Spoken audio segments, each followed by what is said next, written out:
Video ini merupakan kelanjutan dari part sebelumnya. Line lega karena Nur nggak terluka sama sekali. Nur pun berterima kasih pada Rollo yang telah menenangkan naga ini.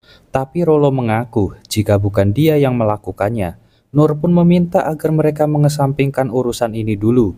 Dia meminta bantuan pada Nur untuk mengembalikan naga ini ke tempat asalnya. Ines dan yang lain sebenarnya nggak setuju karena naga ini telah membuat kekacauan dan mengakibatkan banyak korban. Tapi setelah dijelaskan alasannya, akhirnya Line menyetujui permintaan Nur. Line meminta Rollo untuk berkomunikasi dengan naga itu. Meski awalnya ragu, tapi saat Nur berhasil meyakinkannya, akhirnya Rollo benar-benar berkomunikasi dengan naga.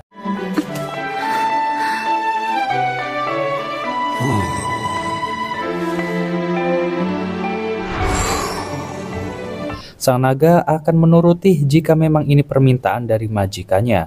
Nur berpesan agar sang naga itu kembali ke sarangnya dengan tenang dan jangan pernah membahayakan manusia lagi. Tak disangka permintaan itu langsung dituruti sang naga yang langsung terbang kembali ke sarangnya. Tapi tiba-tiba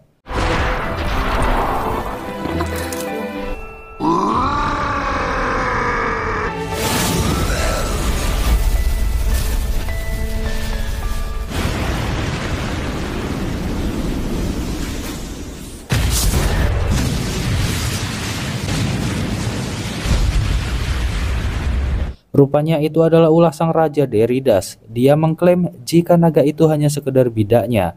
Dia kecewa karena nggak banyak kerusakan yang ditimbulkan. Dia memanggil dan menyiapkan pasukan yang jumlahnya puluhan ribu. Hajimero.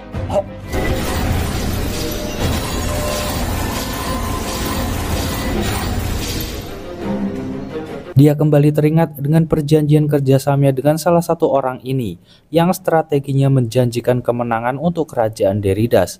Dia menyebutkan beberapa keunggulan pasukannya. Salah satu prajuritnya yang bernama Randeus meminta sang raja untuk memikirkan kembali langkah ini karena dia menilai ini sama sekali nggak menguntungkan kerajaannya. Lalu dia merasa jika kekaisaran ini telah mencapai puncak teknologi sihirnya dan gak ada yang bisa menentangnya. Misinya adalah merebut labirin Sirna dan mengambil alih kerajaan Kleis. Sementara Nur terlihat ingin mengetahui keadaan sang naga. Mereka malah gak sengaja menemukan gerombolan pasukan kekaisaran Deridas. Dari tempat sang raja, dia melihat jika Putri Line didampingi Ines yang merupakan salah satu legenda hidup terkenal di dunia. Dia mengira jika karena Ineslah kota nggak hancur sampai saat ini. Raja merasa ini momen yang pas untuk menghabisi mereka. Dia meminta untuk mengarahkan senjatanya ke mereka. Sang raja percaya jika senjatanya akan langsung membinasakan Ines dan semuanya. Sesaat kemudian senjata itu pun siap untuk diluncurkan dan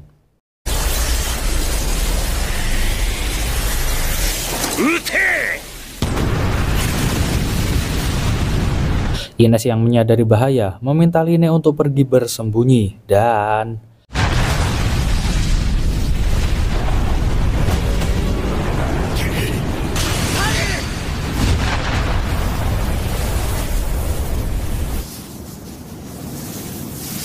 sang raja nggak percaya dengan apa yang terjadi. Dia meminta untuk menyiapkan tembakan kedua. Nur masih belum paham, tapi Line menjelaskan jika memang kerajaan Deridas ingin menghancurkan negeri mereka dengan puluhan ribu pasukan itu. Sadar jika mereka kalah pasukan, Ines meminta agar mereka mundur dulu. Line coba menanyakan langkah apa yang akan diambil Nur. Belum sempat menjawab, pasukan musuh terlanjur menyerang duluan. Untungnya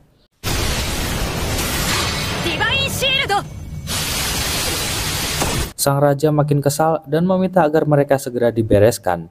Nur menyadari jika hanya bertahan, mereka nggak akan bisa berbuat apa-apa.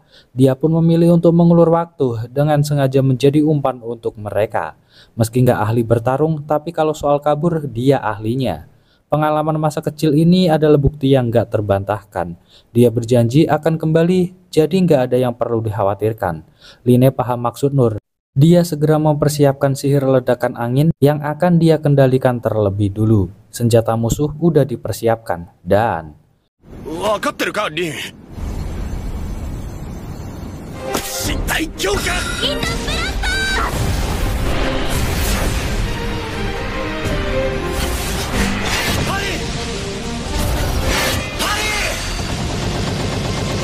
Meski Nur nggak bisa memperbaiki arah akibat momentum yang terlalu kuat, tapi Nur berjanji akan melakukan yang dia bisa. Lalu,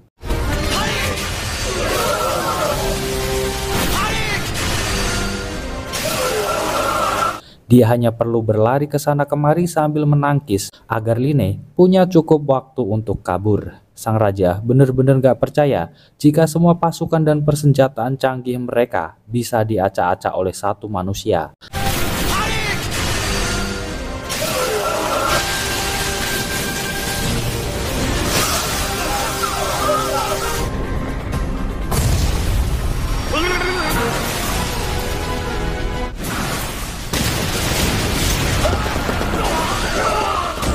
Sang raja baru sadar jika Nur adalah salah satu orang yang dia lihat bersama Line tadi.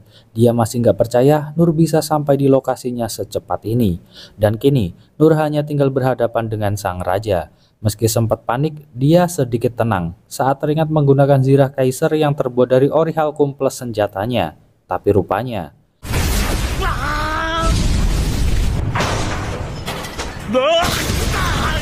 raja kembali heran karena puluhan ribu pasukan dan semua senjata canggih ini bisa porak-poranda dalam sekejap mata. Dan saat Nur berhenti di hadapannya, dia tahu jika itu adalah pedang Raja Kleis, salah satu relik yang sangat dia impikan.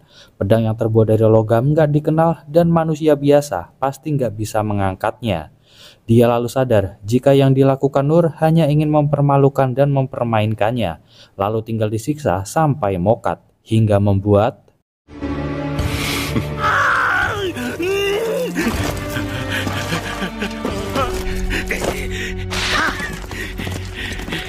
Nur yang melihat outfit simmer-simmer Pak Tua itu mulai curiga jika dia bukanlah Pak Tua biasa. Dia juga tahu jika senjata-senjata ini jika dibiarkan begitu saja akan sangat berbahaya. Makanya dia memilih untuk menepi semua jenis senjata. Tapi pemaksaan Nur pada tubuhnya akhirnya menimbulkan efek yang gak dia sangka. Dia udah mencapai batasnya.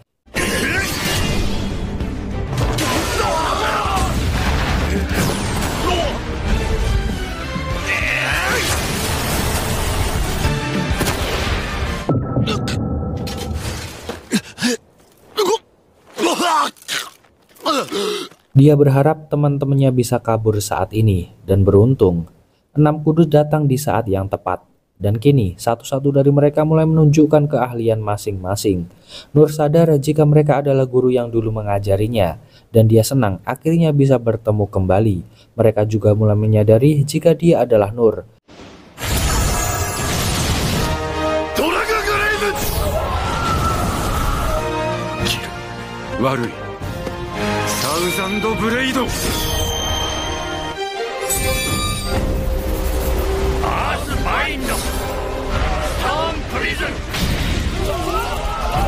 Suhu pedang memberi pesan jika hasil interogasinya mengatakan gak akan ada lagi penyergapan atau apapun itu.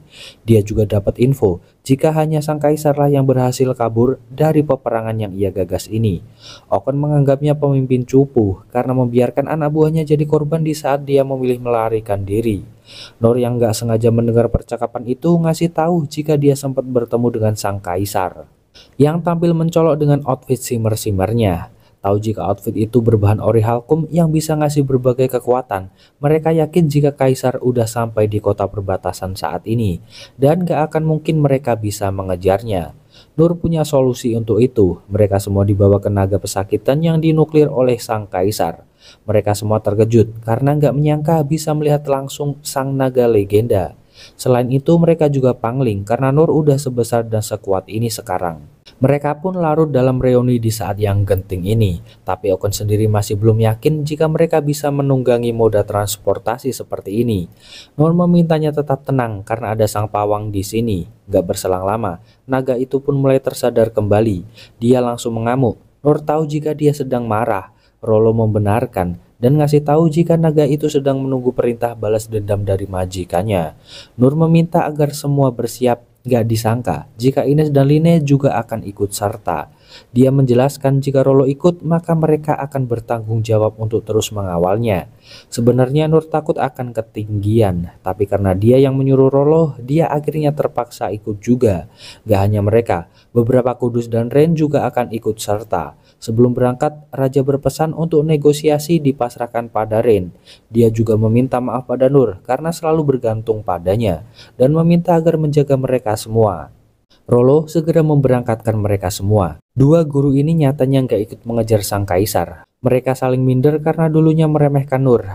Tapi saat perjalanan ke TKP tadi, Suhu Pedang nggak sengaja melihat senjata-senjata berterbangan yang akhirnya menyadarkannya jika memang kekuatannya berada jauh dari level orang itu.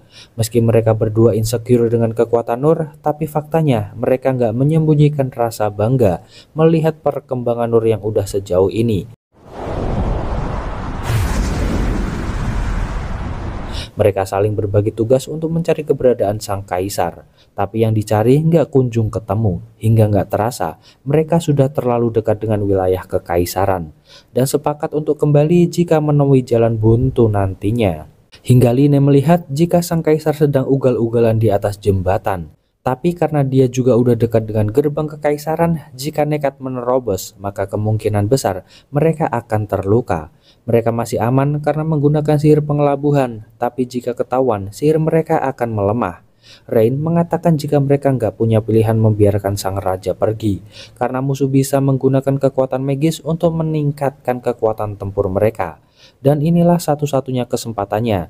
Dilanda galau, Ines meminta izin untuk membantai mereka semua. Line tahu jika Ines bukanlah sosok yang mudah terpancing, tapi jika udah menyangkut tanah kelahirannya, maka amarahnya nggak bisa dibendung lagi.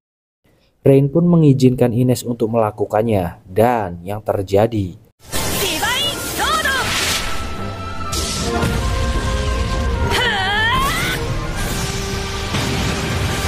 Rain kembali mengingatkan adiknya jika keberadaan mereka di sini adalah untuk menentukan hasil perang dan akan mengejar sang kaisar sampai ibu kota. Dia meminta untuk mempersiapkan semuanya. Line merasa yakin karena dia bersama dengan orang-orang pilihan terkuat dan akan ngasih paham dengan siapa mereka berurusan.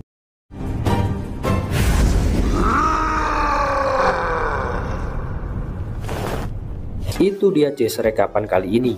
Makasih buat yang udah nyempetin nonton dari awal sampai akhir. Kita ketemu lagi di video selanjutnya ya Jess. Adios, pamitos.